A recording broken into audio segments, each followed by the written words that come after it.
Let's try that again. Good evening, Tallahassee Quarterback Club. All right, that's better. So glad to see you this evening. Another packed house, a sellout house. Welcome back. This is our second dinner of the season. And like FSU, we are undefeated. And we're glad you're here. Now, before we get onto the program tonight, featuring our special guest, Coach Gus Malzahn, and our keynote speaker, the one and only Danny Kanell, we've got to pause and talk a little bit about our Seminoles. 2 games into the season, 2 wins, and not just any wins. We're talking about taking down the Alabama Crimson Tide. That's right, folks. We didn't just beat Alabama. We handed them their first season opening loss since 2001. Yeah, we could clap about that. That's 23 straight years of roll tide rolling right over people until they ran into the garnet and gold. And get this. Our 14-point margin of victory was Alabama's worst loss in a season opener since 1970. How about that? Some of us weren't even born yet. Some, but not all, and for good measure, it was also Bama's first ever loss in the month of August. So basically, we ruined their summer. How about our defense? After Alabama's first drive, where they looked scary with 55 rushing yards, FSU said, nah, you're done. And then they left them with only 32 yards of total rushing the rest of the game. That's an average of less than 2 yards a carry. So basically, they should have just punted on first down. And we're in the dark, aren't we? Why are we in the dark, guys? Who's got my switchboard? Man. There we go. And how about true freshman Javon Boggs starting at wide receiver, the first freshman to start an opener since Tamarick Vanover in 1992, Danny? Not a bad way to start your collegiate career by making history and watching your team shut down Alabama. Then we followed it up in week 2 against East Texas State with something even crazier, scoring touchdowns on our first 10 drives. Yeah, let's clap on that, Scott DeMont. That's right. Every time we touched the ball, it was 6 points. Thank you very much. FSU dropped 77 points, tying the school record for touchdowns in a game and recording the largest margin of victory in program history with 74 points. Deuce Robinson put on a show, 5 catches, 173 yards, 2 touchdowns. But he had 160 yards in the first quarter, which broke an FSU record. And by that point, the defense probably was ready to get on the bus. And let's not forget, Tony White's defense hasn't allowed a rushing touchdown in 9 straight home games.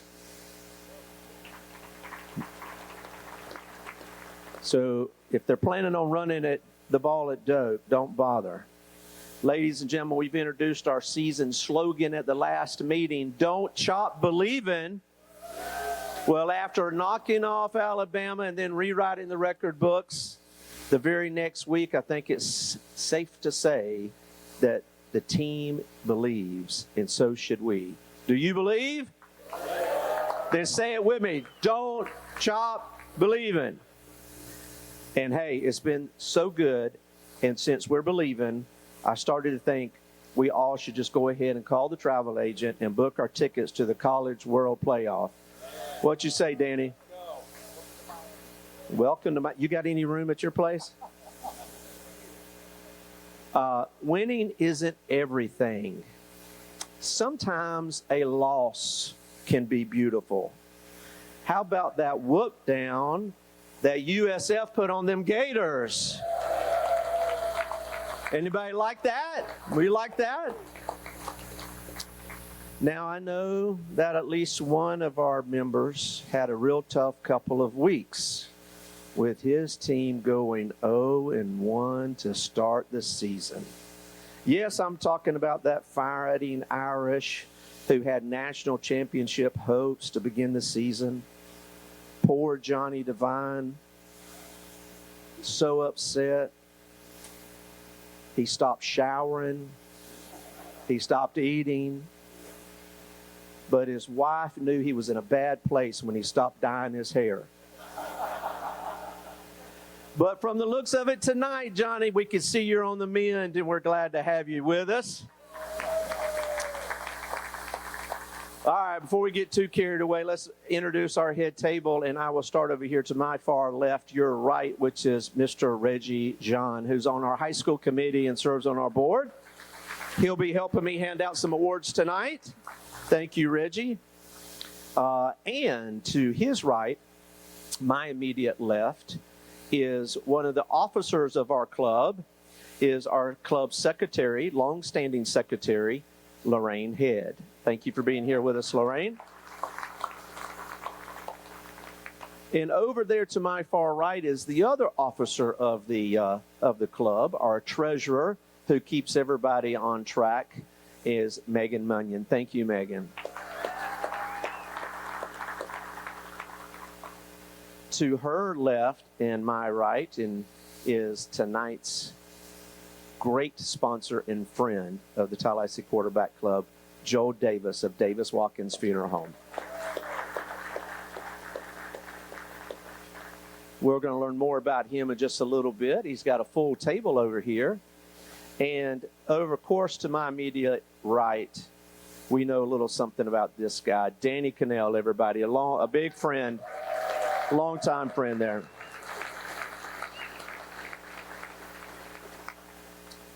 Trust me, you're going to want to be a member. I put a little section here on my notes that says this is the altar call.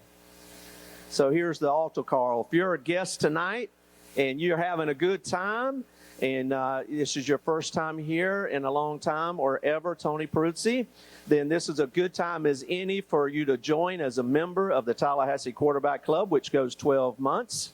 So you're not going to miss anything. You're never too late. You're always on time when you join the Quarterback Club. And you can scan that barcode. Might even be a website there, and you can join up right away. So we hope that you would do that. And also, parents over there on the athletes table, we'd love to have you as well. And trust me, you're going to want to be a member, Tony. We've got an incredible slate of speakers lined up. They're all outstanding, but I've got to shine a spotlight again on our Jamboree speaker on December 2nd. That night, we welcome back the heartbeat of the Seminoles, the most beloved Nole of the last decade. Not ever, Danny, but the most loved, Jordan Travis.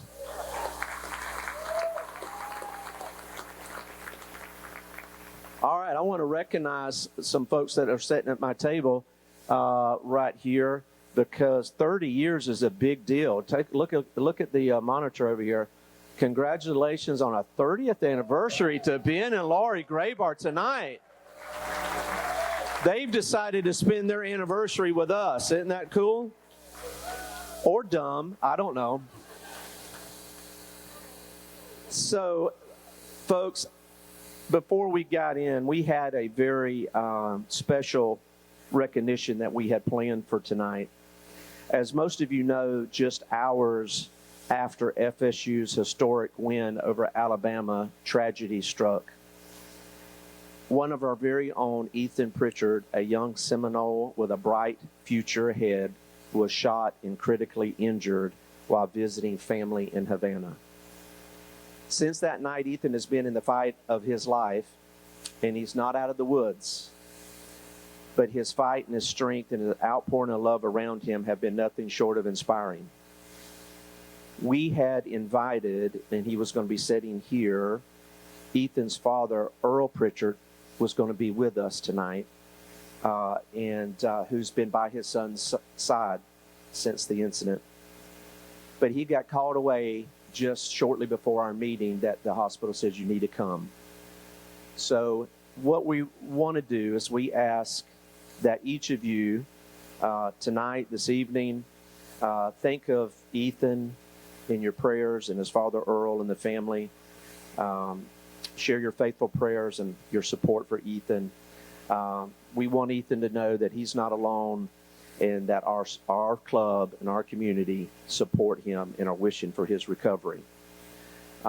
So we were going to acknowledge him and let him feel that. But as our club motto has been, don't stop believing, let's believe in Ethan and believe that he can come out.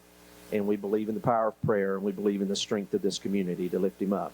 If you have the opportunity, there's a GoFundMe that is listed there on that screen. You can scan that with your phone. You can also, it's published online at many places, but even a few dollars and cents, $10, $25, anything would help with the expenses that Mr. Pritchard is experiencing. And there's very little chance that Ethan's going to play football again. So this is our opportunity to support one of our own.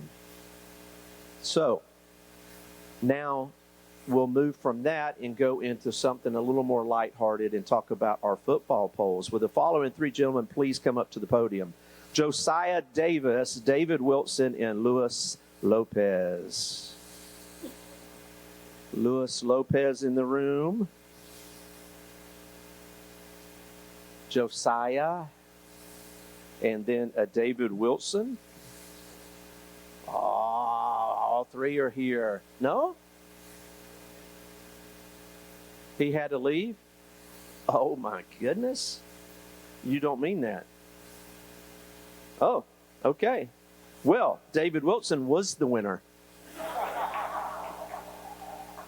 So, one of you is going to step up, okay, as Mr. Runner-Up. And here's what you're going to win is Johnny Mac brought a Metro Deli gift card, and you get a Bounce Dynasty book, and it is not going to go to Josiah. Thank you very much for participating. Congratulations, Louis. Oh, thank you. All right. Before we present our awards to our high school players of the week, I'd like to thank our sponsors that provide support in recognizing these talented young men. Not with us tonight is Travis Sparkman of T-Spark Enterprises, who sponsors our Player of the Week balls. I do want to tell the players we are short a couple of balls because we left them in storage, but we're going to deliver. If you don't get your Player of the Week ball today, you will get one delivered to your school. Right, Reggie? We make that commitment? Very good. We also want to thank Awards for You, who continue to provide all of our plaques, and they produce these beautiful yard signs that the players are now putting in their yard. And they, of course, have the Player of the Week hats provided by Clothesline, and I know Jamie's in the room. Thank you very much. And we want to thank the sponsors that provide their dinners for all of our high school award winners and their families and their coaches. Moran and Smith, Bear New Heating and Air, Capital Health Plan, Paul's Pest Control, and Capital Eurocars. Now, we're going to present the first award, which is our Defensive Player of the Week. First up is Kyle Esteman from North Florida Christian. Kyle had a monster. Yeah, let's clap for him.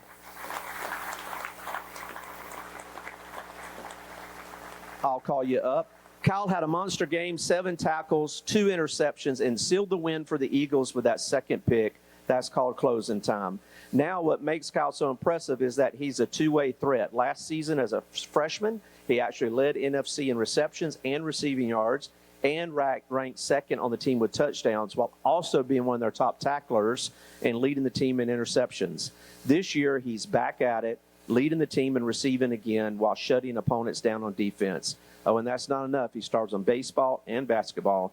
This young man's a triple threat. Tonight, he's your Defensive Player of the Week. Let's hear it for Kyle Esteman. His coach.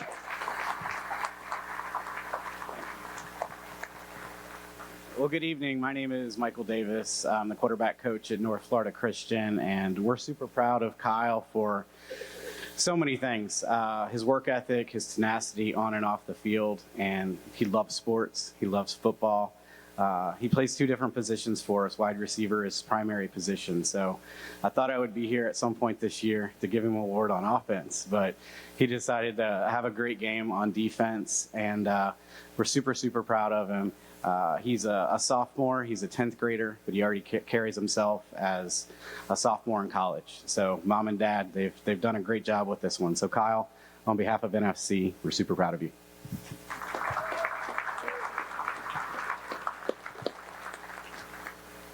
I just want to say thank you to my coaches and players for putting me in a position to make the plays that I did. And I'm super excited to get back on the field and just keep working and finish out the season strong.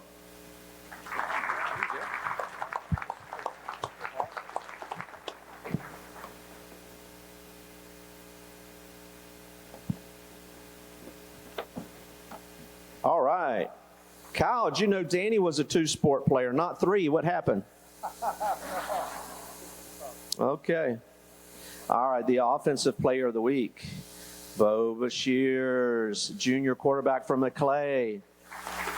Next is Bo. Bo was dialed in last Friday, 21 completions on 32 attempts for 336 yards and 3 touchdowns through the air, plus 46 yards and another score with his legs. That's 4 touchdowns total in a statement performance.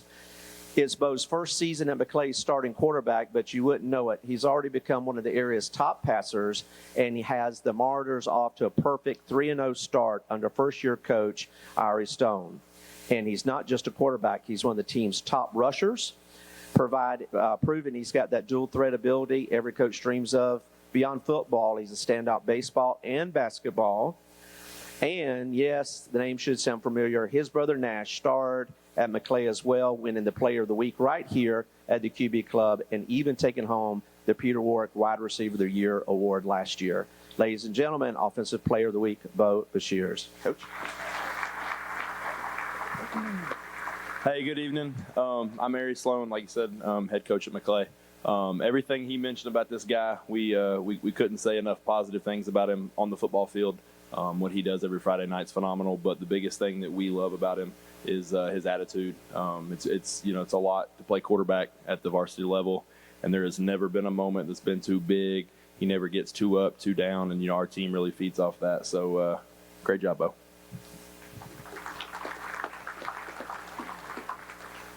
I'd like to thank the QB Club for inviting me out here, and my coaches and teammates for helping me out during practice and the games, and just put me in a good position.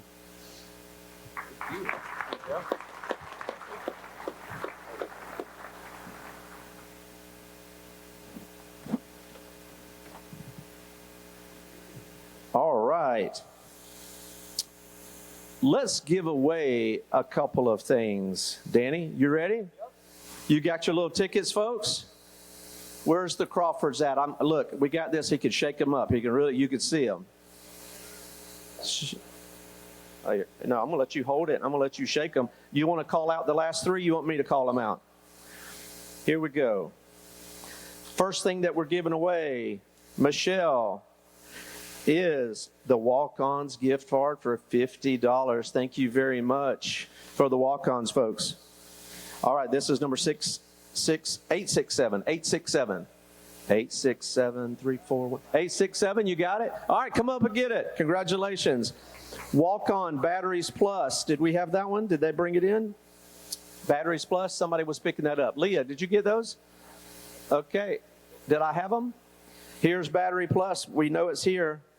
Here it is. See if that's it. All right, we're giving it away. Here we go. We got number 897. 897. Did we shake them up? 897. $50. 897.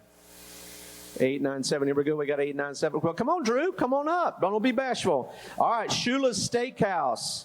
Shula's Steakhouse. This is a $100 gift card for Shula's Steakhouse. That's a big deal. Nick, thank you very much. Nick's here from Shula's. Number 671. 671.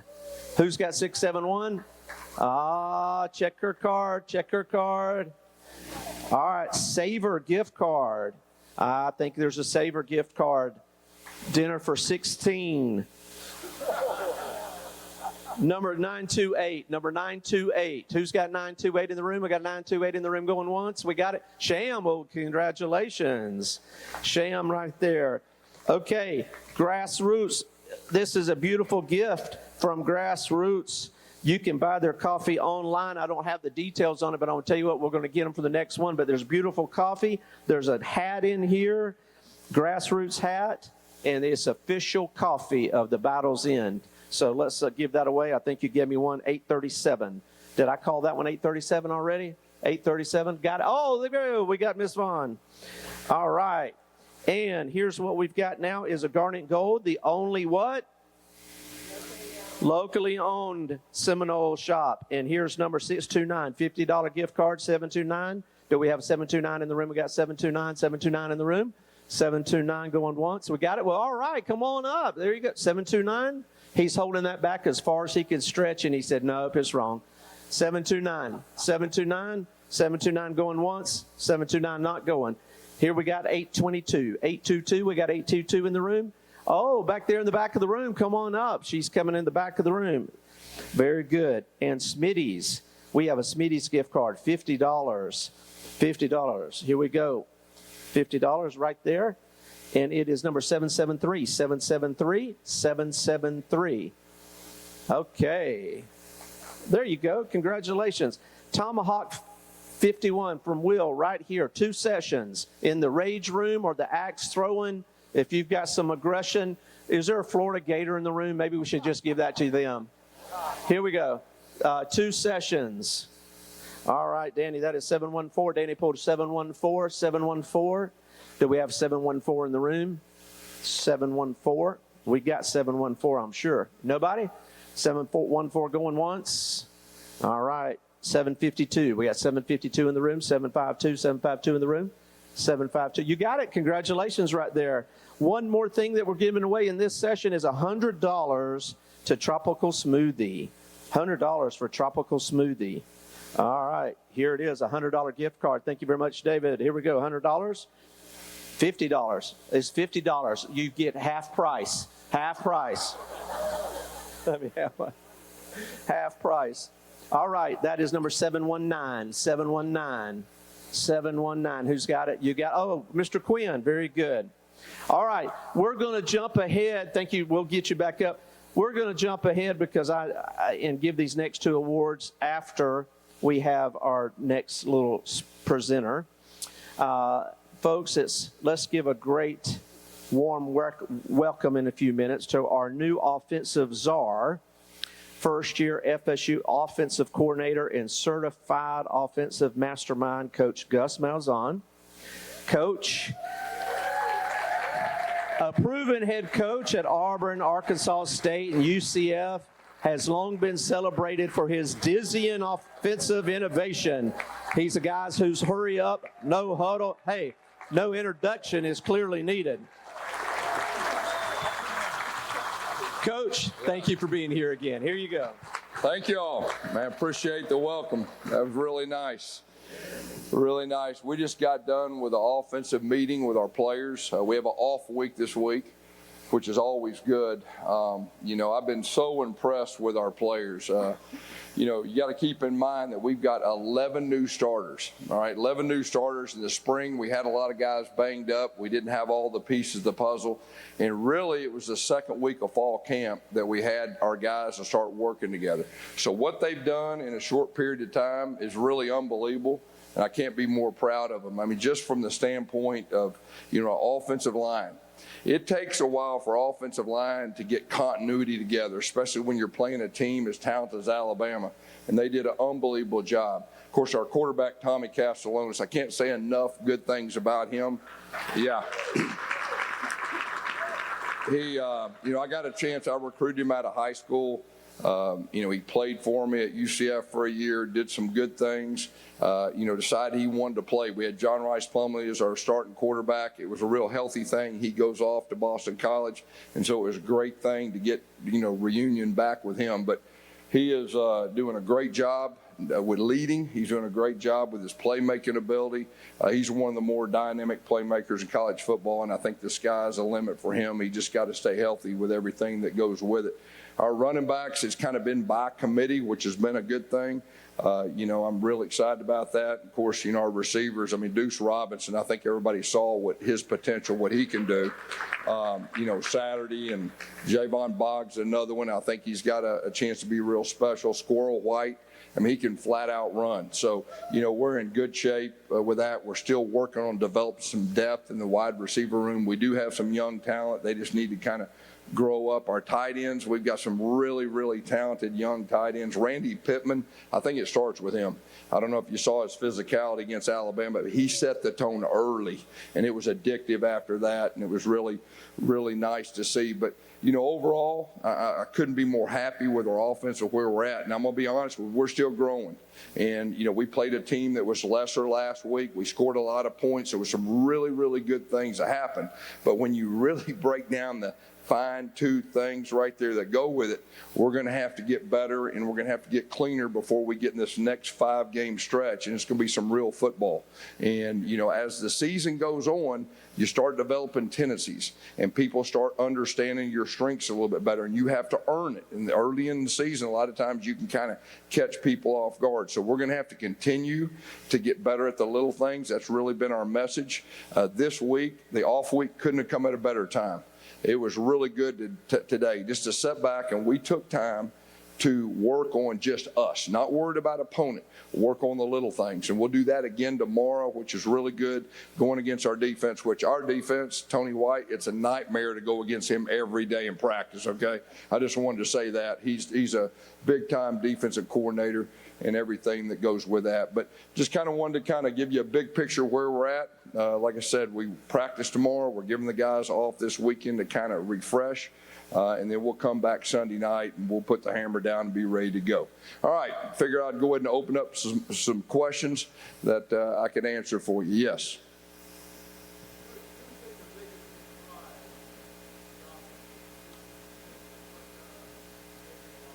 Biggest surprise, I don't know if there's one person that I can point out and say biggest surprise.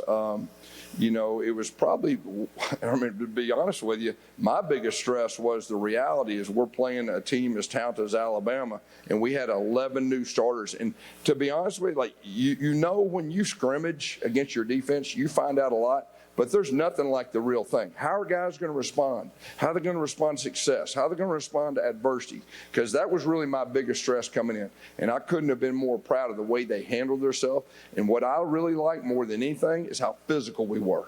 That was really the key. All that fancy stuff and reverses, that's cool.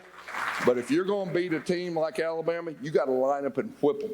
And I was real proud of our guys the way they did that. Yes.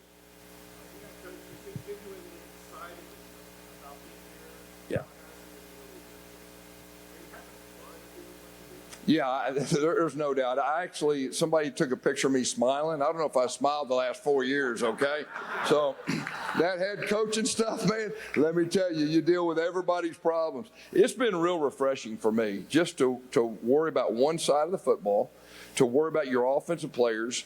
I'm an old high school coach. I'm a big relationship guy.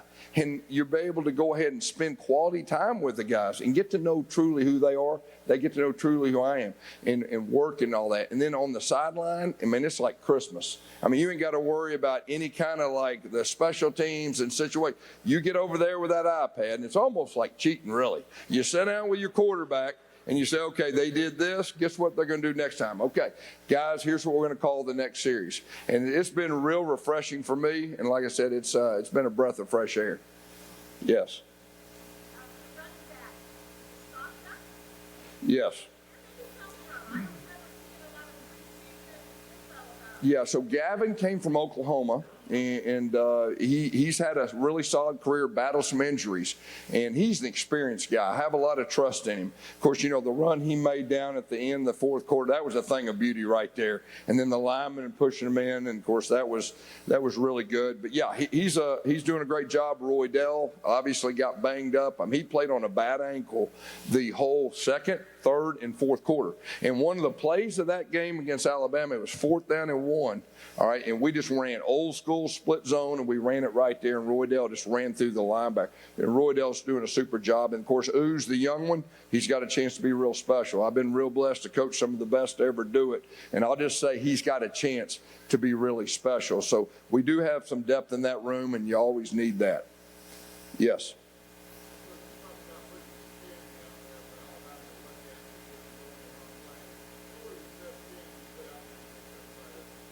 No, gosh.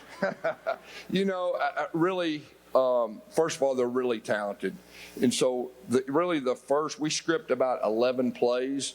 And that first 11 plays, I wanted to throw the book at them.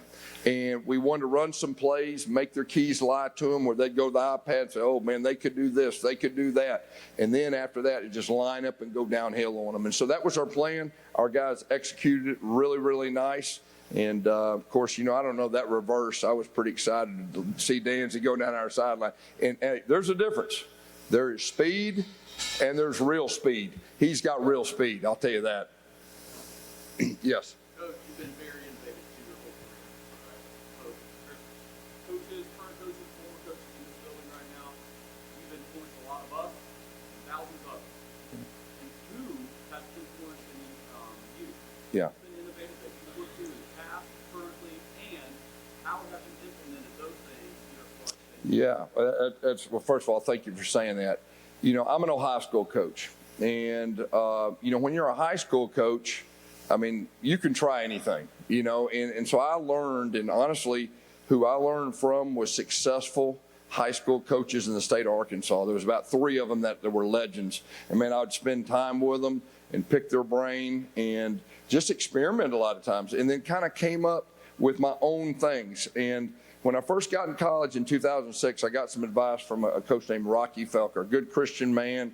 I had a lot of respect for. He said, Gus, do what you know. Don't try to do something and try to be fancy and all that. Do what you know. Do your answers. Know your answers. And so I just kind of kept that, made it my own. And, it's the same offense I ran in high school. And, I used to be called high school offense and all that. Matter of fact, I love that because I'm an old high school coach at my heart. I just happen to be coaching college. The same plays work in college as they do in high school. You just got better players. And when you get in college, it's actually easier to call plays. Because in high school, if you're good on offense, you're liable to get some kind of junk defense nobody's ever seen. And it takes about a quarter or 2 to figure out what's going on. In college, it's going to be sounder. There's only about 3 or 4 or 5 things they can do. So it's actually easier with that. But I appreciate you saying that. And like I said, it's high school coaches I learned from.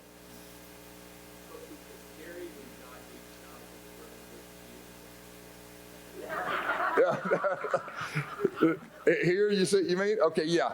So I've said this before in the media, but I'm getting a little older. I've been doing it a long time, and was thinking about retiring and all that. My wife was all excited. Well, Mike called me up. Me and Mike go way back. He's my old GA back in Tulsa. And hey, Coach, well, first of all, he called me about someone else, and he said, "What do you think about this guy and all that?" And he said, "Unless that you would do it." And I kind of paused for a second. I said, "We'll get back to that." All right.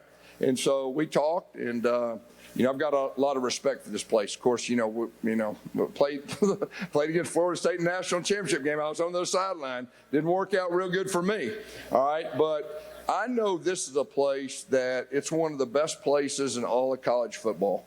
The tradition is second to none. I grew up, in the 90s watching Florida State. Florida State and Miami was the game that every year I wouldn't miss. That was the game.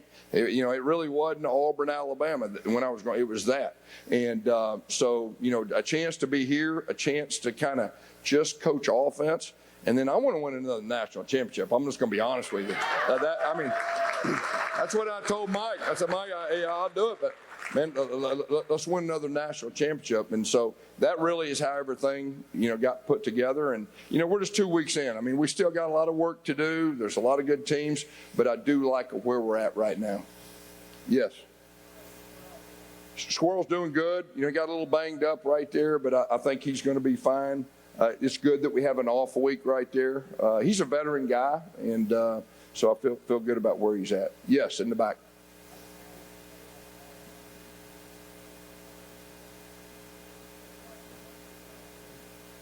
Yeah, he in the spring he was at defensive end the majority of the time, and then fall camp came over him. He's still learning and catching up, but he's a elite talent. I think everybody knows that. There are not very many people in the country can catch a touchdown, line up, and sack a quarterback. I don't care who you're playing. So, but no, me and Tony, we got a good plan. I think he's got a chance to be really special. You will see us get very creative on some ways to get him the ball. Yes. I'm gonna be honest with you. Like, I've watched a little bit this week, and you can plan ahead on a few things. So I can probably answer that question a lot better, as we get closer to that game. Yes.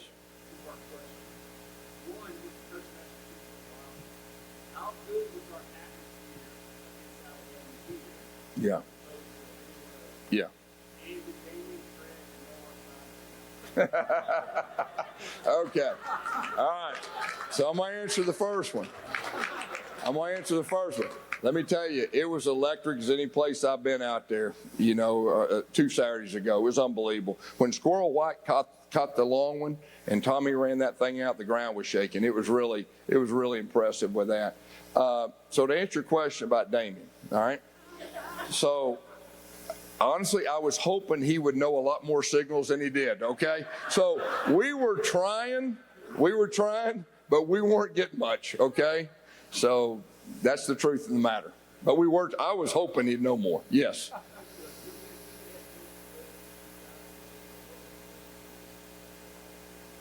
Well, we'd been like, we had some crazy games, okay? So we threw the thing up against Georgia, the prayer at Jordan Heron won. We played Alabama, we had the kick six. And so to be honest with you, I felt pretty good. I mean, because we had won every moment. But give credit to Jameis and the offense. I mean, that was a thing of beauty. And of course, the laugh play, so I walk to my office every day, and guess what I see on the wall? That last play of Chris Davis, and they're like, "Oh, golly, first day coming in." But anyway, it was probably unbelievable, probably one of the better national championship games to ever watch. It was hard to be on the other sideline, but it is what it is. Yes, in the back.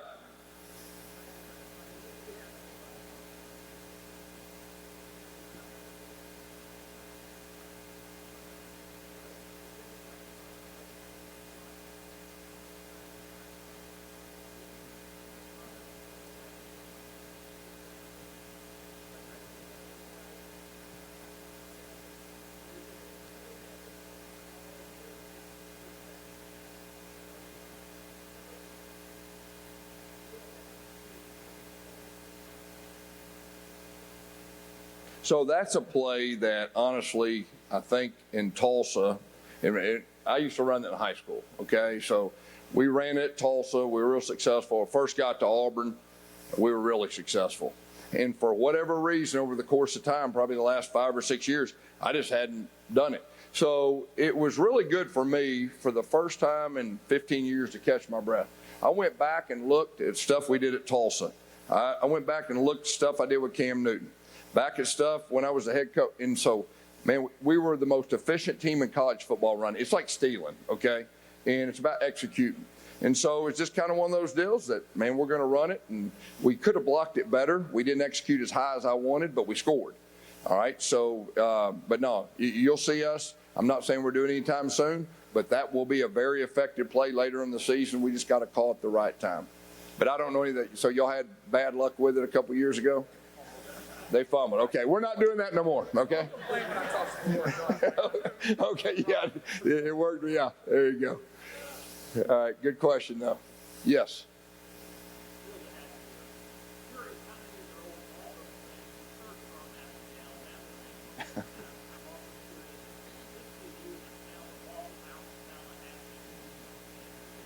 Yeah, we hadn't found a specific Waffle House yet, or we're working on that.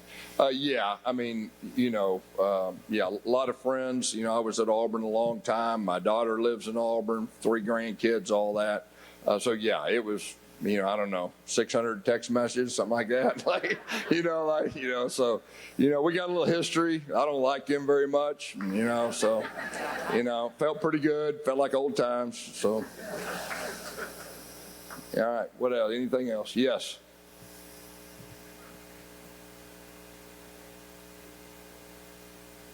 Say it again. Well, I mean, I think after 2 games, 2 games we played at a high level. Our defense has played extremely high level. Our special teams play good. Our offenses play good. I think Coach Norvell's got our team in a really good spot mentally right now. So, we'll see. I mean, right now, I'll say we got a chance. It's just a long season. What do we got? 10 more games, and there's a lot to be played out. But I know for me specifically, I feel really good about where our offense is and, keep growing. We don't have a lot of what I'd call game experience. We got about 14, 15 guys on offense that have really good experience, and after that, it's like no experience. So a little bit of stress is we got to have some of them young guys grow up in a hurry and be able to help us if we have some injuries that happen during the season. But, I think you feel about as good as you can after 2 games right now. Yes.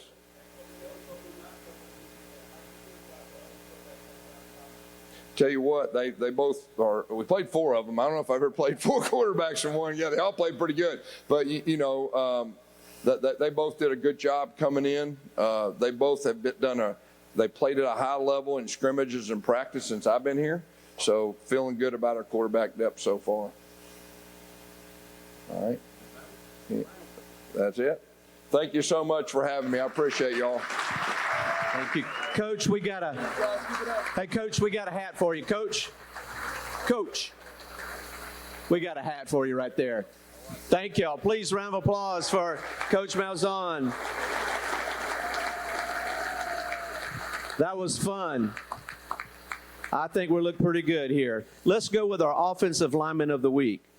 Now it's time to give some love to the big guys up front. Our offensive lineman this week is a sophomore guard, Corey Hall from Leon High.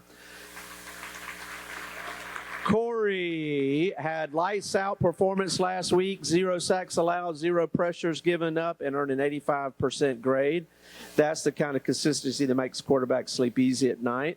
He's only a sophomore, but he's already a 2-year starter with the Lions. Coach Ricky Bell calls him one of the hardest working young men on the roster, and that the work ethic showed on Friday. Behind Corey on the line, Leon averaged nearly 12 yards a carry, and the quarterback threw for 6 touchdown passes with clean pockets all night. Dominating in the trenches and setting the tone, your offensive lineman of the week, Corey Hall, and his coach.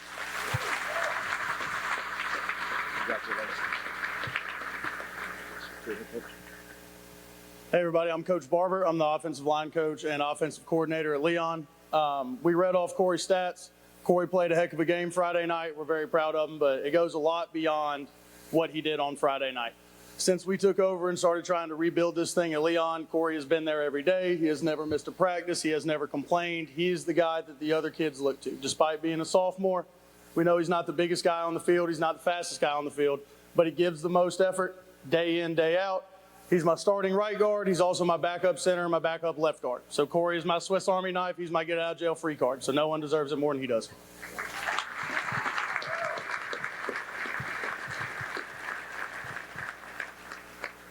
I want to thank the quarterback club for inviting me here. I also want to thank my coaches and teammates, and especially Coach Barber. I want to thank my friends and family, and especially my mom and dad. Go Big Red. Come on, Coach.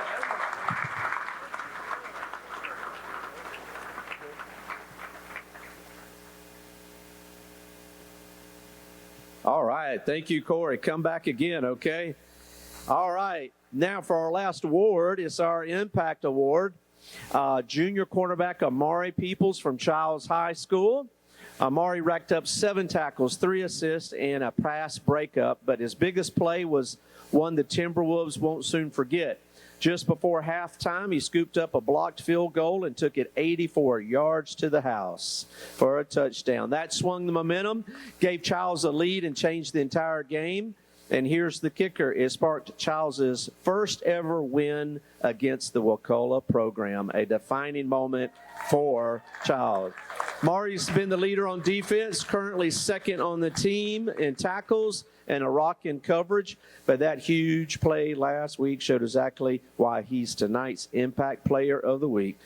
Please welcome Amari Peoples. And he's got a good teacher with Coach Riggins. Come on up, buddy.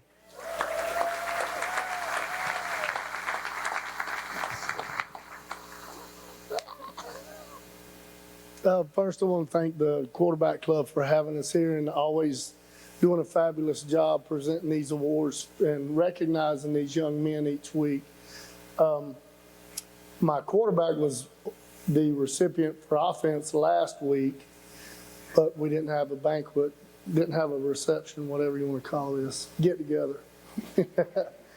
But I'm very proud of Amari. He's done a fabulous job for us. He's moved here 2 years ago, I guess, almost now. Yeah. He's been with us for 2 seasons. Done a fabulous job, a great young man, a young leader. He's only a junior, but he's already established himself as a leader with our program, so couldn't have happened to a better young man.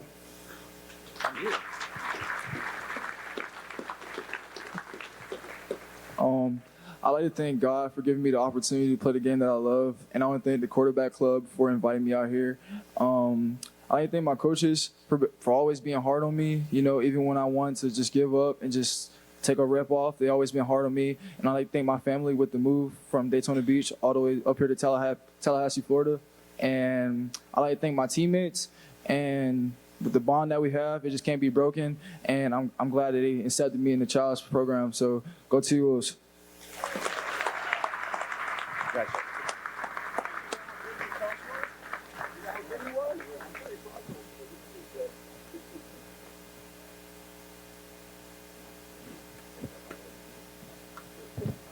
Coach Bill, tough on him. He's a big teddy bear, I'm sure. All right. Here we go. Let's get out your door prizes. Let's get out your tickets. Let's get out your tickets. Here we go. We're going to give away some more wonderful stuff. And the first thing we're going to give away, Danny, is a $50 gift card to Batteries Plus. It is hurricane season. Just in time. Here we go. Number 685. 685. Do we have 685? Burke. Come on, buddy. There you go. And now we've got a Little Paris $50 gift card for Little Paris. That'll get you soup and salad, number 711. 711? 711. Oh, how about it, Coach? Here you go, 7-Eleven. You won it right there. Thank you. And we got a Bowden's gift card. It says a Bowden's gift card. And was it not there? Okay. Well, we're going to go on from there and go to a Pickle Pad. That's a better option. Pickle Pad. This is a $50. It's a 1-hour gameplay at Pickle Pad and $50 food. And that is going to be numbers 894. 894, 894. Is there 894? Hey, about it. You love games. You love games. You get to take it, Will. Thank you. And now we have from Nick's Toggery right here. And this is a beautiful, I think it's a tie pin. So, and we've got a, we're going to do the $50 gift card with there you go, with Garnet Gold. Thank you, Tara. Your only Seminole, locally owned Seminole shop. 877. We got 877. 877. Do we have 877? 877. Okay, sir. Come on. There you go. I was really hoping one of the funeral home directors won the tie pin. Okay. This is, thank you, Mr. Mills, right here. We got a $100 gift card for Jeremiah's Ice. $100. You know how much ice that is? A lot. $100, Jeremiah's, and that's going to be number 860, 860, 860.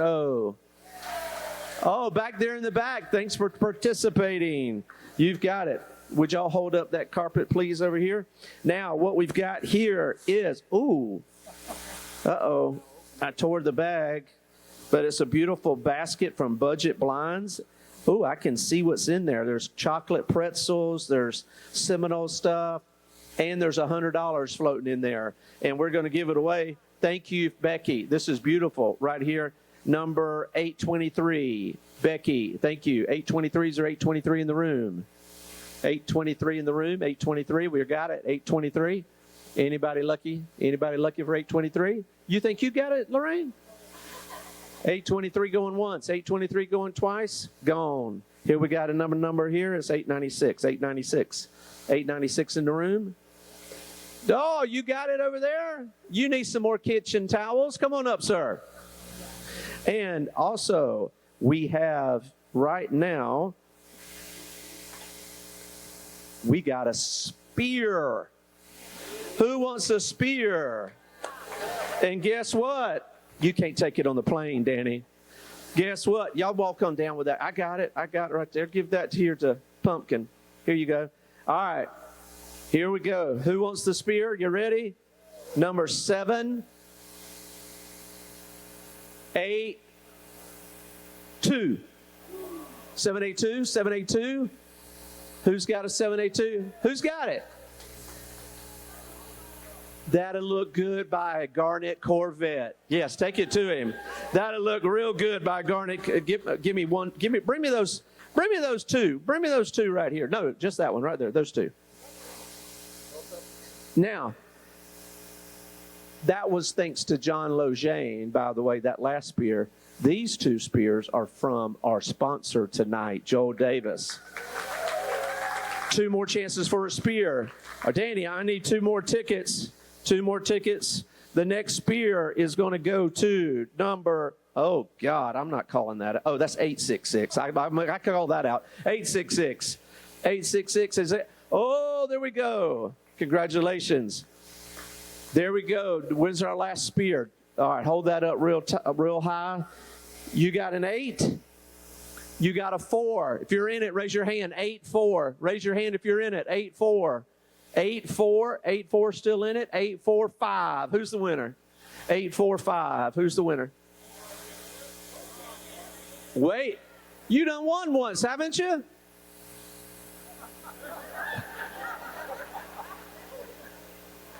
All right. All right, here you go. Now, signed football by Coach Norvell and Danny Kanell. And if you win it, you can do what? You can bring it back. Here we go. That's a good ball right there. Ooh, this is a good bingo. 700. Who's got 700? 700. Did you win it?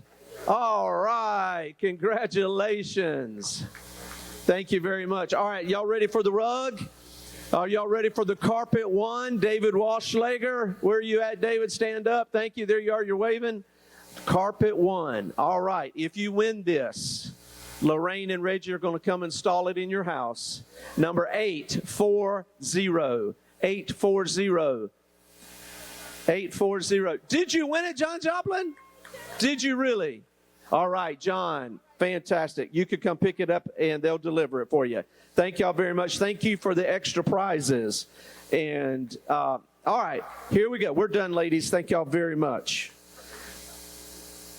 Before we wrap up and get to Danny, I want to remind you that we have a club favorite returning in 2 weeks on September the 23rd. He may have moved to Miami, but he is still part of our community. Florida International University head coach and former FAMU head coach Willie Simmons. We could clap. He will be joining us in a rare in-season appearance for an active head coach. He wanted to come so bad, he goes, I will come. Head coaches do not come during football season. So we need everyone to RSVP and show up. And as a bonus, that evening, our FSU coach will be Coach Odell Higgins.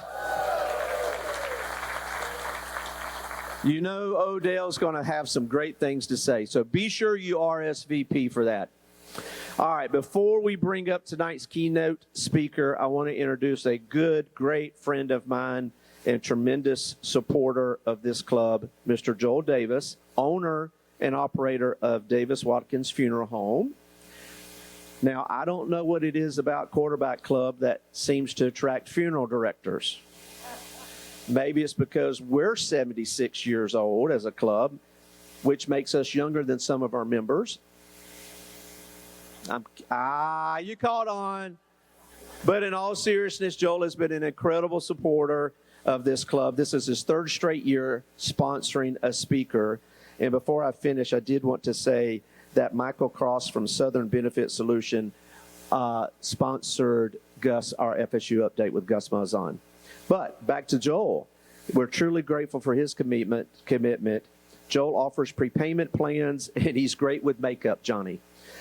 He's a loyal friend, a good sport, and tonight he's the one who gets the honor of introducing Danny. So please welcome Joel Davis. He left off and crematory, but we're going to let it slide just this one time. No, we have 7 locations throughout the Panhandle of Florida and South Alabama. We're honored to serve the families that we do here in Tallahassee as well, or as we like to call it, the Holy Land here. I want to share very briefly my favorite Danny Kanell story. When I was growing up, my dad was a Vietnam veteran, so for obvious reasons, we didn't travel or go anywhere. But she's actually here tonight. My mom and my cousins are here. They planned the only vacation. Amen. You can clap. She put up with a lot of junk growing up. But they planned the only vacation that I ever got to go on. I was so excited we were going to the mountains of Tennessee. But then I looked at a calendar and realized they had scheduled it when Florida State plays Florida. So a little good, bad there. But we got, back then we didn't have phones and gadgets. You didn't watch the football game as you're going down the road. And we didn't even have the ability to record the game, so I was going to miss it. So we get in the mountains, and I go in this store, and there's a guy who's the owner. And I was in elementary school at the time, so I was a little bit shy to just walk up to him. But he was watching some game that didn't matter. It was like Tennessee or somebody. And I walked up to him, and I said, sir, I know you don't care about the Florida State-Florida game. I said, but would you please just flip it over? Just let me see the score and go right back. It's 31-3 with about 11 minutes to play. I said, never mind, you can turn it back. And he turned to me, he said, I guess you didn't miss anything special, did you? We get in the van, we're going down the mountain, and we're just flipping through the radio dials, and it comes over to the station, and I remember the chill that went down my spine when it said, in stunning fashion, Danny Kanell leads Florida State Seminoles to one of the greatest comebacks in college football history.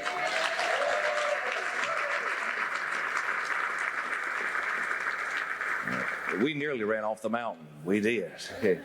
You know him as the leader of the choke at Doak. Will you put your hands together for one of the greatest to ever wear the garnet gold, Mr. Danny Kanell? Appreciate that, Cole. Thank you so much.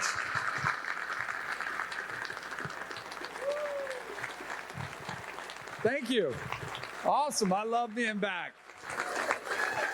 Thank you, guys. Boy, I told a lot of you guys that I got to talk to while we were doing some pictures coming in. I said, what a difference a year makes. Because I was here last year, and I swear to you, I was considering texting Hugh and being like, oh, I got a little cold. I don't know, I got a little cough. I don't know if I can make it this year, because it was not a fun year. And sitting up here, and we were all searching for answers, as was that entire staff, as was the entire fan base. But man, it feels great to be back in Tallahassee when you're off to a 2-0 start with a win against Alabama and a 77 burger up on the board. It feels great to be back. And not only that, the Uber last night from the airport, they're talking about the Noles. When I check in at the hotel, they're talking about the Noles. There is a vibe around this city that you can feel something special brewing after what transpired last year. And I think there's something to be said about going through adversity. Boy, does it make you appreciate the good times that much more. And I think we're all enjoying that right now after what everyone experienced last year. So I was here for the Alabama game. I don't know if any of you guys were able to see some of that. I know I posted a lot of stuff on social media. And I do have a little bit of confession to make, because since I've been in broadcasting, we judge the dumbest things, like we really do. We're supposed to have opinions on everything. And I've never been a fan of storming the field, right? And I feel like it's got to be, especially for Florida State, I'm like, we're Florida State. Like, we don't rush the field. unless we have like a monumental win and it's over a number one team, or, you know, if it's to get into the national championship. So I've even given, I think we rushed the field against Florida a couple years ago here on the Thanksgiving Friday. And I was like, I don't know if I love it. Like, whatever, like let them have fun. So I'm out there on the sideline and I'm sitting next to Michael Alford in the fourth quarter. And my wife is texting me, and I don't know if they brought it up on the broadcast or not, but my wife's like, do you think they're going to rush the field? And I'm like, I don't know. And I kind of looking around, and I go up to Mr. Alford, and I said, do you think they're going to rush the field? And he goes, we got extra security. They're lined up over here. And I said, I don't know if that's going to make much of a difference if they really want to. But I was kind of, in the back of my mind, I'm like, I don't know. Is it worth it? Like, are we going to do this? And so, sure enough, my wife's texting me. She's like, please don't get hurt if they rush the field. And I'm like, come on, I played the game. Like, we're going to be okay. But I did have two of my daughters with me. So I had my 16-year-old and my 13-year-old with me. And so they're out there, and my 13-year-old's like, what are you talking about? Storm the field. She's getting nervous. My wife is texting her to be careful, so she's kind of getting like, what's going to happen? Are we going to get like crumpled under the stands? And I'm like, just relax, just stick with me, we'll have fun. So sure enough, we go out there, and I wouldn't say we stormed the field because I was with a couple colleagues of mine for CBS that we were working with. So we kind of kept the slow jog out there. And then all of a sudden, the mass of people come along. And so I had two colleagues with me that I said, your job is to keep an eye on my 13-year-old. Just don't lose her, because if I lose her, I'm going to be in big trouble. I'll watch my 16-year-old. So I'm like, I'm in charge of her. So we get out there. How many people in here actually rushed the field? How many people were out there? So like 30, 40% were actually on the field. So I have never experienced it. Now, as a player, we never rushed the field when I was a player. And I've never experienced as a broadcaster either at somewhere else. So I was kind of like, this is going to be fun.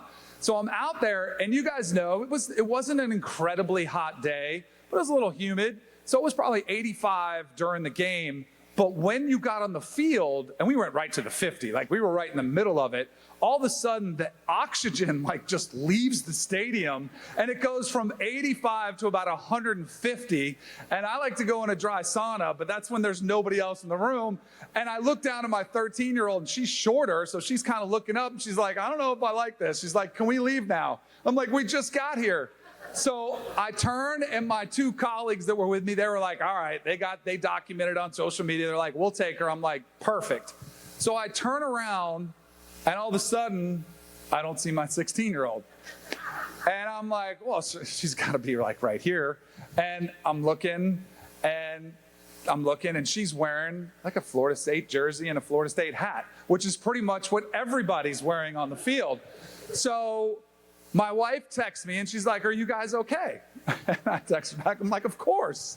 And in the meantime, I'm looking around, and I'm like, so my 13-year-old, if I lost her, I'd be worried that she was lost and scared. My 16-year-old is my middle daughter.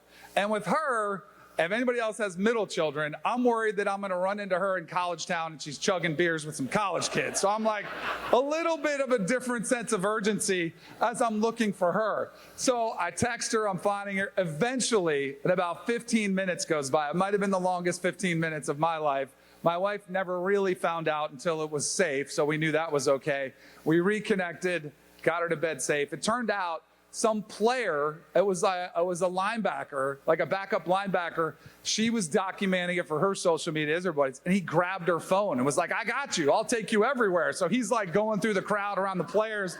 She had the time of her life.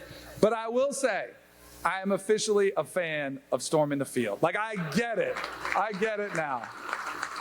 And I was, yeah, exactly. We'll see when the next one comes, because hopefully now we're favorites and it's not surprising everybody when we move forward. But it was incredible, and I was telling my daughters as we were driving home, I'm like, you guys don't understand, like, this doesn't happen a lot around Tallahassee, and you guys to experience maybe a once-in-a-lifetime opportunity. So it was really special to be a part of.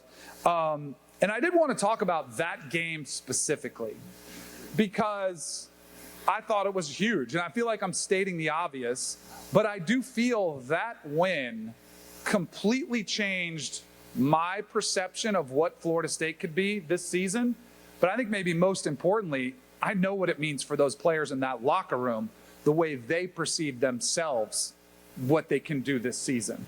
Because it's one thing for the coaches, and I know Coach Norvell has tried to preach to them, we're a different team, we're putting that team in the rear view, and he's tried to preach to them, we can beat anybody. I mean, I've been in those locker rooms, and I've been on good teams, and I've been on bad teams. And every coach, it's not like there's one magic potion that they can say or one magic speech. They're all saying a lot of the same things. They're trying to build up your confidence. They're all trying to build up a work ethic. They're all trying to accomplish the same thing. But there's only one thing that really builds that up, and that's actually going to do it. Like eventually you've got to go do it on the field, and you've got to produce in order to build that true confidence. Because it does feel a little bit like you have to fake it until you make it when you don't have that opportunity. And after a 2-win season, I'm sure there were players in that locker room that even had doubts in the back of their minds about what this team could be and what would happen against Alabama. I know with most of the people that I talk to, and I would say even myself, and I don't even like admitting this out loud, but people would say, what do you think of our chances against Alabama? And I would tell them very truthfully, I hope we keep it close. That was my honest expectation for this team. I didn't know what to expect. We had so many new pieces. I kind of liked some of them, had followed, like a lot of you guys, some of the storylines coming out of training camp, but I was also skeptical. You know, I don't know if this transfer quarterback from Boston College is going to work. He's been good, but he's been very up and down. I didn't know if Gus was all of a sudden going to find this renewed, energetic version of him where he's drawing up these plays and they're working close to perfection. I didn't know that. I liked Tony White, the defensive coordinator hire. I liked some of the things that he had done at Nebraska, but I was like, 3-3-5, I don't know. Is that going to work against the run like Alabama? They're really big. Can that work? And I'll tell you what, after that opening drive, talking to a lot of people on the sidelines, it was like, oh boy, we better hang on. This could be a long afternoon. But that's what great teams do. And I think that's what teams of great character do, is they respond to adversity and they let it build their confidence and belief in one another. And I thought that's what you saw unfold. So my perception of this team, and I know there was a question in here for Gus that said, what do you think this team can be this season? If you can beat Alabama the way we did, you can beat anybody in the country. I honestly believe that now. And I do think, and you could even hear Gus, he's like, you got to, and I know, because I know how the coaches think. They don't want to start, and Nick Saban said, we don't want the rat poison. So you don't want to believe a lot of it, and you've got to be careful that you manage your emotions, that you don't start getting overconfident, and you don't pay attention to the details the same way you did going into that Alabama game. And you want to make sure that you're still ready to go and you don't overlook anybody on the schedule this season. But I honestly believe that. And I thought it was interesting, and I'm sure some of the people saw a lot of the narrative that was around Alabama after we beat them. Because instead of saying Florida State, all of a sudden they're a team that we should be talking about for a national championship contender, I heard a lot of people saying, oh, well, Bama, they just must be awful now. And I'm sitting there going, what are you talking about? This is the same people that picked Alabama to win the SEC or to make the playoffs. I'm like, nothing changed that much. They just got whooped by a better team. And by the way, we made their offense look pretty pedestrian. And I know they went out and they played an opponent that was similar to what we played. But did anybody notice what Bama did the next week? They put up 70. Like that offense, the quarterbacks combined threw for 7 touchdowns and 300-plus yards, and they were over 90% completion percentage. Like, I still think Alabama is a really good football team. I just think we're better. And I love that. Any day of the week, I'll take that. And what's kind of in a weird world that you only see in college football today, you know what we all kind of have to do? We have to root for Alabama, which I hate to admit it, but the better they are, the better it makes us look. And so I think, and that's why I think they're going to be fine. I think they're going to be good. I know they're kind of searching for some answers, but I love it. So I'm excited to see what the season holds. I want to hit on Thomas Castellanos because, speaking of guys that, I was excited about, I was very curious. Like, how is this going to work? How he's going to do in a new system where you don't have that much time to develop continuity and you don't have the time to build those deep bonds that, the greatest teams of all time have. And we've all seen what he could do because he almost beat us 2 years ago up in Boston College. He did beat us right here on that field last season. So I knew what he was capable of, But there were a couple things that I didn't love. One, I didn't love the way he left Boston College. And I went out and I put out a post and I was like, boy, I hope the next team plays well because he might quit on them. I was harsh. And then my co-host on the radio show, Dusty, he goes, I bet he goes to Florida State. And I was like, oh, great. But I'm pretty true. Like, I'm pretty trusted. And I would have said that. And I actually got some details about the story that made a lot more sense. But optically, if I would have seen somebody in the middle of the season, quit and leave a team, I would have been harsh on him. So I was harsh on him when he did that. When he made the comments about Alabama and he called them out and he called out, the entire team and he said, they're not going to stop us. And he said, Nick Saban's not going to come to save them. I'll be honest with you. I didn't love it. Like, that's not my style. I would have never done that. Coach Bowden always preached to us, praise the opponent. Don't ever give him any bulletin board material. And so I was like, oh gosh, like, what is this kid doing? Like, is he going to get us in trouble? If he gets embarrassed, they're going to throw it right back in his face. But then as I watch him play, like, he's right, fun to root for, right? But more importantly, I was impressed with the way he handled himself after the game. Because I actually got to interview him with CBS, and I asked him about those comments. And he could have pounded his chest and say, I told you so. I told you I was going to do that. I told you they weren't going to be any good without Nick Saban. But he didn't. He gave all the credits to his teammates, and he gave all his credit to the Florida State fans and the home atmosphere. And even more so, he clarified his comments, which weren't audio. There wasn't sound of it. It was a written word piece, like an author, a reporter from On3 interviewed him. He sat down for a long time with him and he gave him some comments and they were in the written word. And I think that can be very deceiving sometimes. So when I read those comments now and after I hear Tommy Castellanos talk, I'm like, I think they were probably taken a little out of context. And not to defend him, he still backed him up, but I do believe he was trying to speak some confidence into his team. And I think he was just being refreshingly honest when he was saying, you know what, Nick Saban's not there anymore. Like, it's a new environment. And I love the way he handled himself after the game against Alabama. Like, I thought he could have, and I probably would have been back to, like, I don't know, but I really like him. I really like what he's all about. And clearly he's a difference maker. And we've learned over the course of time, you don't have to go back that far long ago, but if you don't have a difference maker, you can see how it impacts the season. And there's no doubt in my mind that when those players in that locker room, when they look at him, they see somebody they can win with. And that matters in today's game. You have to have somebody that you can win with without question. I want to get some questions. We'll get to some of those, but I did want to address what happened last week because we played East Texas A&M and we scored 77 points. It was one of the most impressive offensive performances in Florida State history.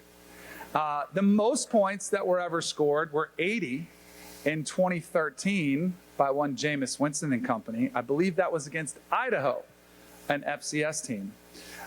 There was this weekend when they put up 77 versus East Texas A&M, which was an FCS team. There was another team that put up 77 points way back in 1995. Does anybody remember, was it an FCS team? Does anybody remember the opponent that we played? Close, NC State. There you go. It was the Wolfpack. So I'm still saying that might have been slightly more impressive. So I'm just going to, I was going to say something to Gus. I'm going to say that was nice, but I want to see you do that against an ACC opponent, but we'll let him have his moment. We'll see if they can do that as they get into the schedule, which is setting up to be a really, really fun season. I'm so excited for the optimism that's around here, and I think it makes a ton of sense. And boy, my daughters are already asking to come back for the Miami game. So we'll see. If anybody has any extra tickets, I might have to hit you up for that. All right, my favorite thing to come here is talk to you guys because I think we have a very intelligent, smart, passionate group here. So I love hearing what you guys want to talk about. So I want to open it up for some questions, and we'll go as long as you will let me. All right, what do we got?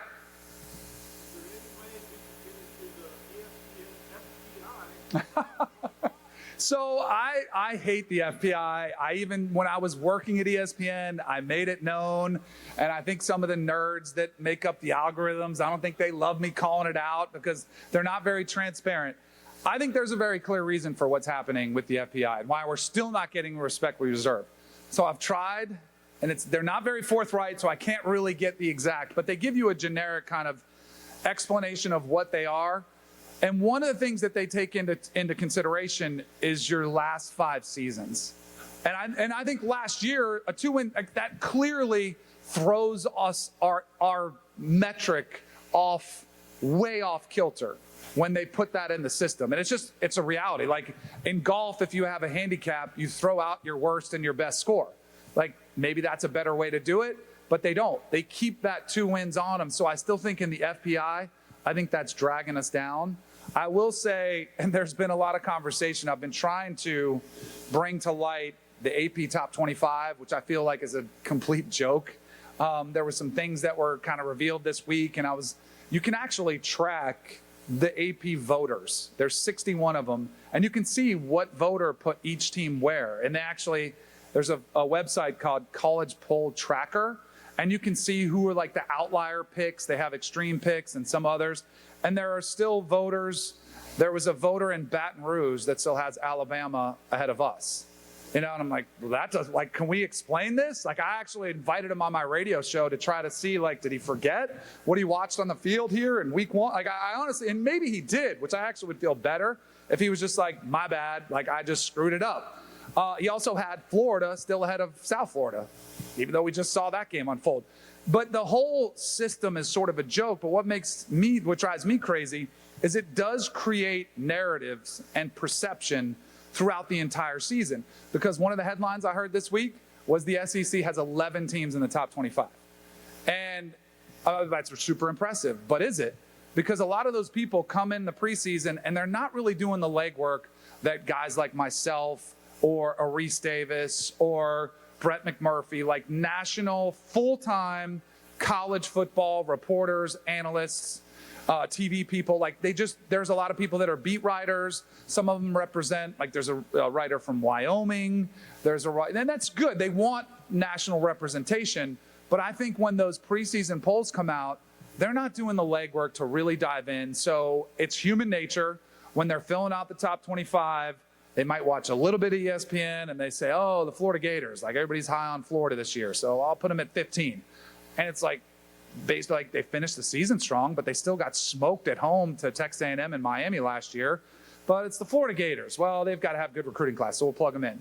And then that initial preseason top 25, it is incredibly favorable, yes, to the teams in the SEC, but I think also just to the bigger brand teams, like a Michigan who checks in after they beat Ohio State, so that they beat Alabama at the end of the season, but they still only had 7 wins in the regular season.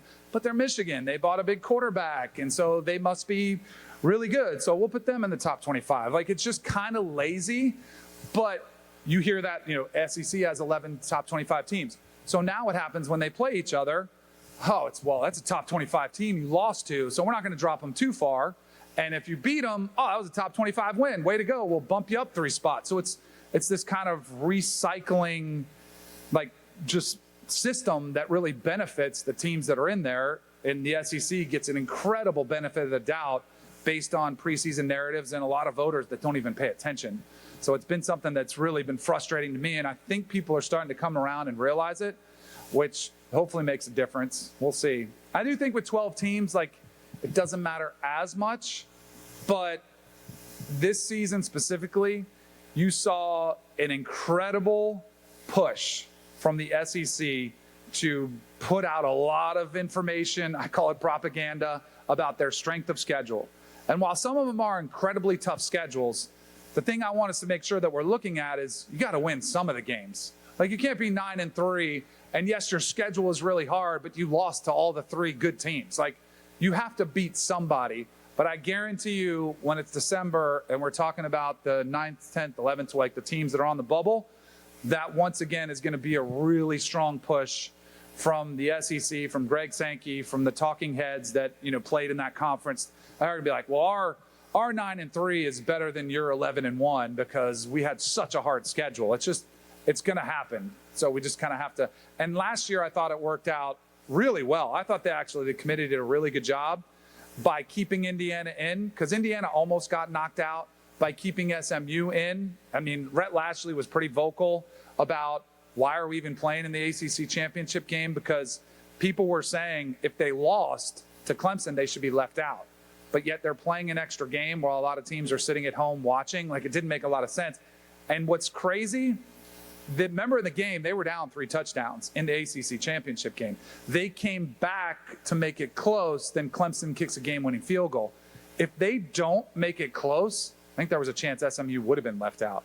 So, and I do appreciate that the committee did look at Alabama and they said, yeah, you guys are really good, but you lost to Vanderbilt and you lost to Oklahoma. Like, those losses mattered. Ole Miss, you guys were really good, had some good wins, but you still lost to Kentucky at home, and they were a 3-loss team. South Carolina was another one. You're still a 3-loss team. They still did that, but that's why the SEC was so vocal this offseason. It's like the campaign has already started to push those 9-3 teams even harder.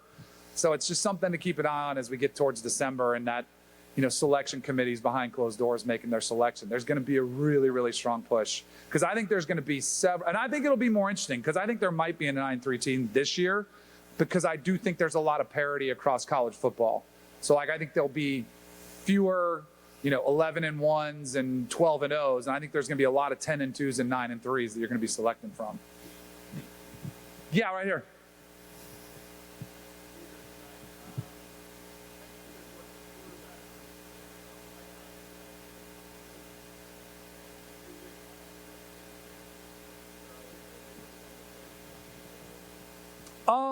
So I felt the way I was not a huge believer in Carson Beck. I think if Georgia would have wanted to keep him, they could have. Like, they can spend with anybody. So I felt like they were willing to part ways with him, with a quarterback who I think is lesser talented than Gunnar Stockton, and he's still kind of struggling early. So I was kind of just a little bit skeptical. And he's coming off major elbow surgery. But I do think they've looked really good. Like, I think they will be a player in the ACC, especially with Clemson. Looks like they could be vulnerable. And I feel like the same way I felt about Miami coming into this season was the same way I felt about us the years that we played LSU. Probably the first year we played LSU, because I felt more confident in our team the second time we beat them in Orlando. But the first year when they played them in New Orleans, I didn't know what to expect from our team. But I felt like if they could win that game, it would carry over some momentum and people would take it more seriously. And the team, like we were talking about the Bama win, like, it just gives you that belief. I think that Notre Dame game did a lot for their confidence. I think it did a lot. They do have some players. They're a very, very good team. Like, that is going to be a physical, tough test when they come to town in a few weeks. So I was critical of Carson Beck. He also looks healthy. He looks comfortable. His offensive line is great. I think he's kind of changed my mindset of what he can do. I think he can win with Miami. Yeah, right there behind him.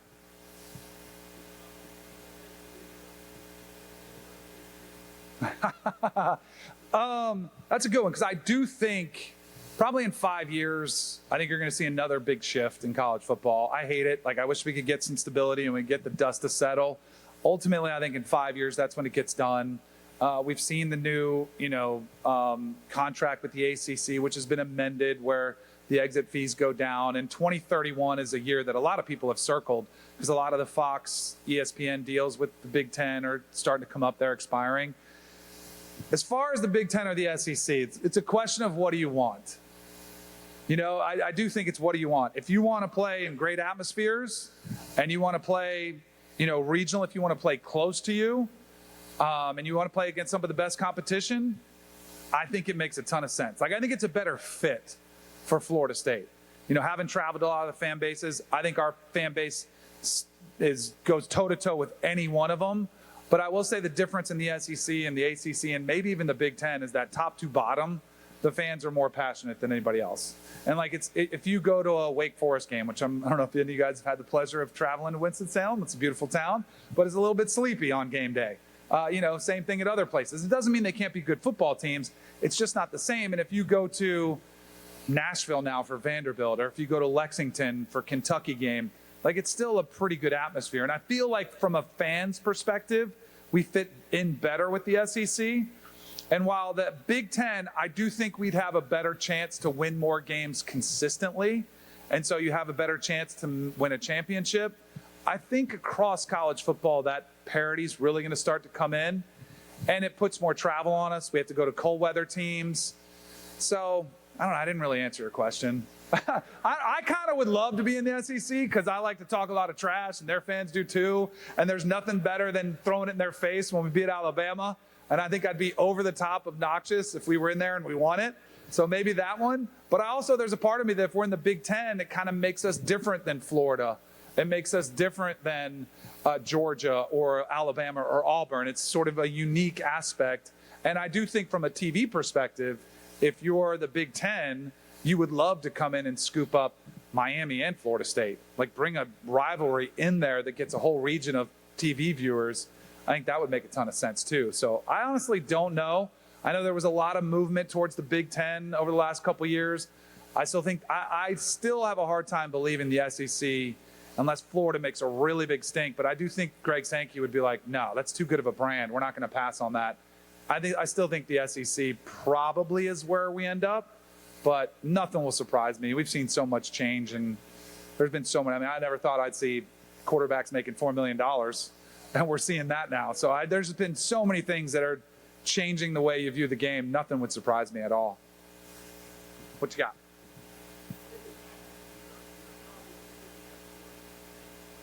Yeah.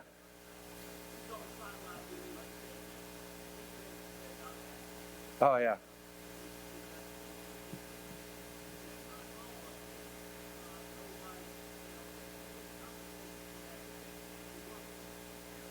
Mm-hmm. Yes, absolutely. So I'll share with you the first one about my colleague, Damian Harris. So he was a running back at Alabama, played for Nick Saban, and he was talking so much trash on our pregame show, which our producers like, yeah, he's like, talk all this smack. And that's really not my character, but I'm like, all right, I can go toe-to-toe with him. So we're talking a lot of trash during the game. They go down the field, and he's like, I told you couldn't handle our physicality. Then, of course, I had to let him know as the game was unfolding. And it was pretty crazy how it was the third quarter, and I'm like very cautious because I don't want to talk trash and then lose. So I'm very like, let's wait until it goes final, then I'll talk all the trash in the world. And so I'm telling him, he's like, I could see it on his face. I'm like, he wanted to say something, but he was a little timid. And I'm like, there's a lot of football left. And he's like, no, there's not. And I was like, what do you mean? He goes, this game's over. And we were up 2 touchdowns. And I'm like, it's still Bama. He's like, no. He's like, I went over to their sideline. He's like, there's no juice. He's like, no one's over there that can step up and win this game. I was pretty blown away by that. And then after the game, we were talking on camera, and we were all talking about what an incredible atmosphere it was here on game day.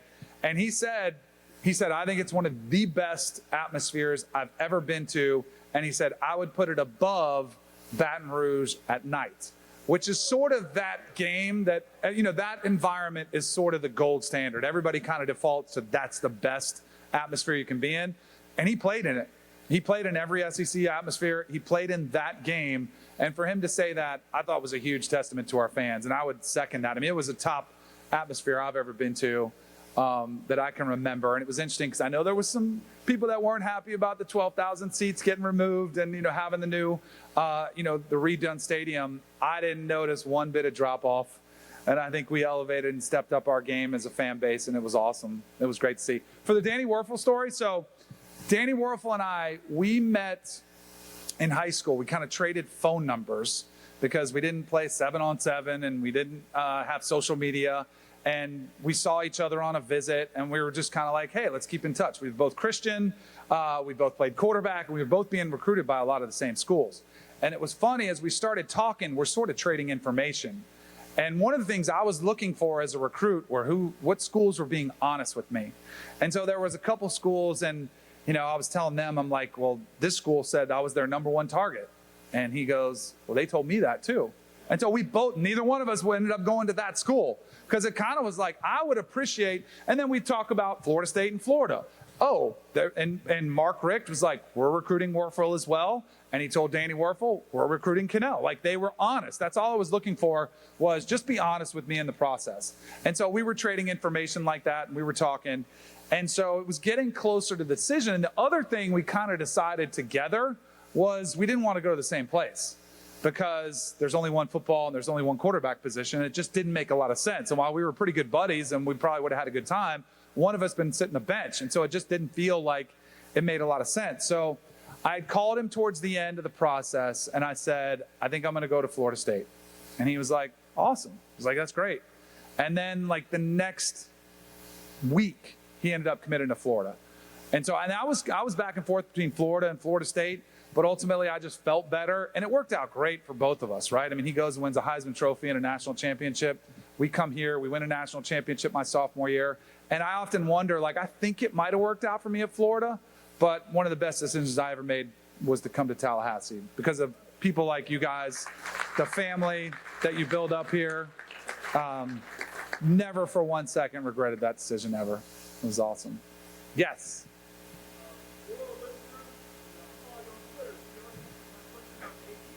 Yeah.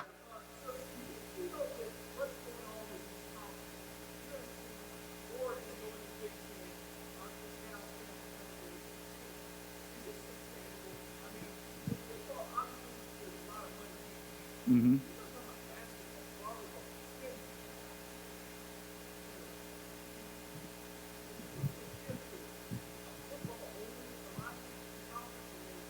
Yes. To answer your question simply, I do think yes. And I think when I mentioned that 2031, I would see that as sort of another, like if you look back at 2021, which was in that NIL, sort of changed the sport forever. Like we're paying players, like I mentioned before. I would say 2031 might be another one of those moments where you see a separation where football becomes its own entity and there's two big leagues that are created. Maybe they call them the SEC and Big Ten. Maybe they call them something different. I think the tradition, they'll probably keep the names, but it'll look completely different. And I actually hope they actually go back, because I think that was one of the things that killed me and I hated to see was the death of the Pac-12. You know, the death of a lot of rivalries, which have been great rivalries that make college football special. And I actually, and to your question, I think it makes zero sense that, you know, Cal's, you know, women's soccer team. Now maybe soccer's the bad example because we're really good and they probably do want to come play us. But you know what I mean? Like there's no reason why you have non-revenue sports spending so much money to come across the country and they could play teams that are just as good, that are in their old conference that they were historically playing twice a year, but now they're flying across the country and it costs all this money. And by the way, what about the student athlete aspect of it? Like that doesn't make a lot of sense. Like it's the academics are kind of put on the back burner. So I actually hope that as a part of that shift, that maybe we do go back to some of the older conferences and the Pac-12 is revived. I don't know if it's possible though, because the Pac-12 is already reimagined and they're adding all these Mountain West schools. But I do think from a regional perspective, they really do need to look at what's best for the student athlete, not just for the football players. Good question, though. Yeah. Mm-hmm. Sure. Last year, I think one of the things I said last year, which I actually was pretty proud of, because so far it looks good, was I was trying to encourage everybody. I mean, everybody here is down and out. And I was like, the good news in today's landscape, you can turn things around really quick. Because you can go out and you can buy a lot of new players. We just heard Gus say they got 11 new starters on offense. Like, that's great. So I think that's the good news. But to your question, I just want to see some guardrails, some structure, so that at minimum players have to stay in one spot for 2 years. Like, and I think it's so hard for fans. Like I had relationships that I built here and fans like you guys that I knew that they knew me. They'd come to the fan day when we got to meet the fans and sign autographs. And they got to watch me as a baby come in here completely over my head. And they got to watch me struggle and fight for a backup job. And they got to watch me get my first start. And they got to watch me as a senior, you know, go out and win 10 games another year and play in the Orange Bowl. I don't think it's great for the sport that you don't have those deep ties anymore. You know, and I think it's great, like we can go get a Thomas Castellanos, but I do think it's different.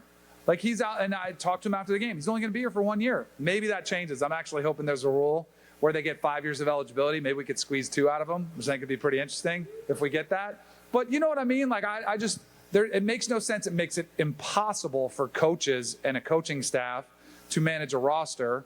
So I wish at minimum they would have the players required to be at school for 2 years. And then I also wish there was a true salary cap. But in order to get that, the players do have to have a voice. Like in the NFL, they have a salary cap, but there's a union that negotiates that. We don't have that. And I think that's why you've already seen some issues with the revenue share and the over the cap money, because they came out with these rules and they said, well, you just can't pay anybody whatever you want. And there have already been some issues with that because it is America. If somebody's willing to pay me $1 million just to go sit there and sign autographs for an hour, which would be a complete joke, like, why can we prevent that from happening? So I think that's still going to happen. But I do think the rev share is a good thing because I think that gives schools like Virginia, Wake Forest, an opportunity to be more competitive. I think it's good for the league. And I think we're in a great spot because we can go out and recruit with the best of them. And we do have some resources, but because of great people like you, that we can go out and still pay over the cap money.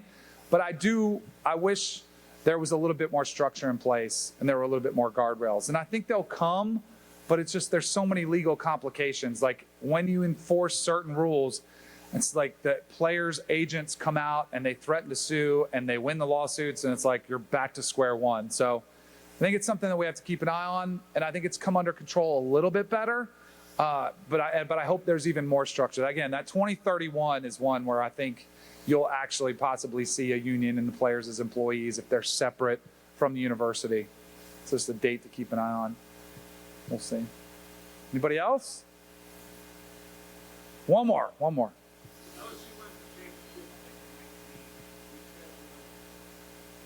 Yep.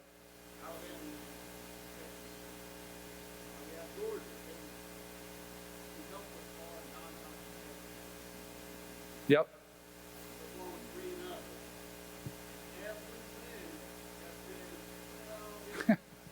Yep.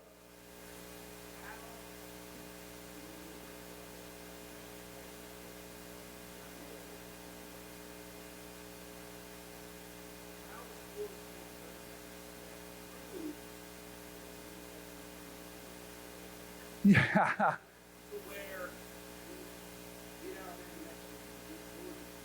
Mm-hmm. Right.